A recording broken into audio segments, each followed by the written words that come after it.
Assalamu alaikum ndugu zangu Waislamu. Bwana sifiwe ndugu zangu wa Kristo.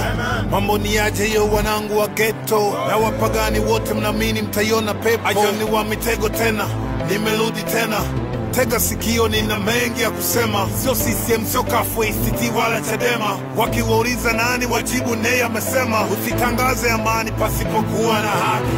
Penye haki amani utamalaki. Haki winua taifa, sio amani ya kinafiki. Jana walitona tope, leo tumekuwa almasi. Na wakumbusha polisi, jeshi la wananchi. Wanasiasa wasifanye mkawatesa wananchi. Nchi ya vyama vingi na vyama vyote ni sawa. Chama chochote kinaweza kutawala. Hizi itikadi za vyama zisifanye tugombane, tumizane, mwisho siku tuuane. Huku tunachinjana sisi, wao wamekunja nne. Wapo salama salmini, familia zao zipo nje. Hakuna vita panapokuwa na haki, hakuna amani pasipokuwa na haki. Haki.